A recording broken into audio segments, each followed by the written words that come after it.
अस्सलाम वालेकुम। पिछले 2 लेक्चर्स में हम ये देख चुके हैं कि ट्रेड के पार्ट 1 और पार्ट 2 से हमें क्या क्या करना है। पार्ट 3 देख लेते हैं आज कि पार्ट 3 से इम्पॉर्टेंट क्या क्या टॉपिक्स हैं हमारे। ये सबसे पहले आपके कुछ डॉक्यूमेंट्स वगैरह इन्होंने दिए हुए हैं, तो इनका आप देख लीजिएगा, ये वाले इनकी डेट्स देख लीजिएगा और बेसिकली ये क्या होते हैं। ठीक है, ये इंपॉर्टेंट है, अक्सर इनका MCQs में पूछा जाता है। सही है। आगे ये हमारे पास कुछ डॉक्यूमेंट्स हैं। ठीक है, फाइनेंशियल हमारे पास डॉक्यूमेंट्स है जिसमें सबसे इंपॉर्टेंट हमारा बिल ऑफ एक्सचेंज है। बिल ऑफ एक्सचेंज आपको पता होना चाहिए क्या है। ठीक है, इसकी यहाँ पे डेफिनेशन आप देख लीजिएगा। ठीक है, ये पार्टीज़ आप देख लीजिएगा, इसके एडवांटेजेस देख लीजिएगा। ठीक है, फिर आपका प्रॉमिसरी नोट आ गया और इन दोनों का डिफरेंस आ गया, ये देख लीजिएगा। ठीक है, उसके बाद हमारे आते हैं कमर्शियल डॉक्यूमेंट्स। ठीक है, कमर्शियल डॉक्यूमेंट्स जस्ट आप गो थ्रू कर लीजिएगा। ठीक है, चाहें तो आप छोड़ सकते हैं, वैसे अक्सर इसमें से चीज़ें आपकी MCQs वगैरह में पूछ ली जाती हैं। ठीक है, तो ये आप देख लीजिएगा, अगर चाहें तो इनकी डेफिनेशंस के क्या होती हैं ये।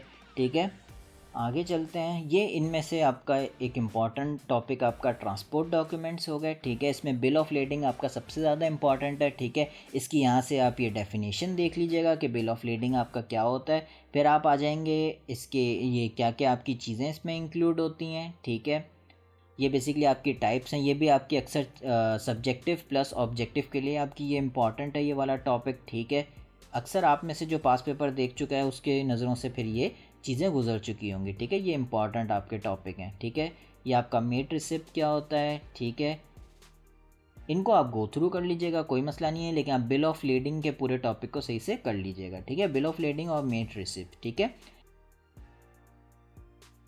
ये आप सब छोड़ सकते हैं, कोई मसला नहीं है।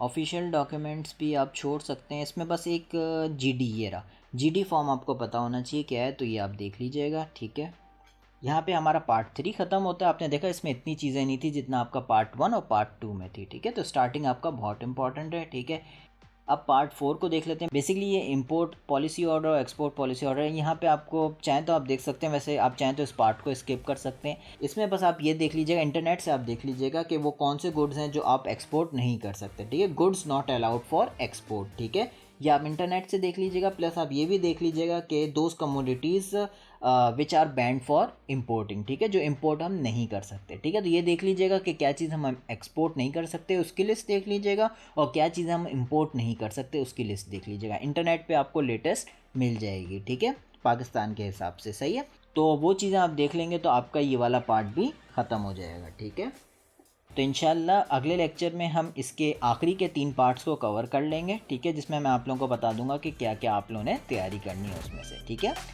अल्लाह हाफ़िज़।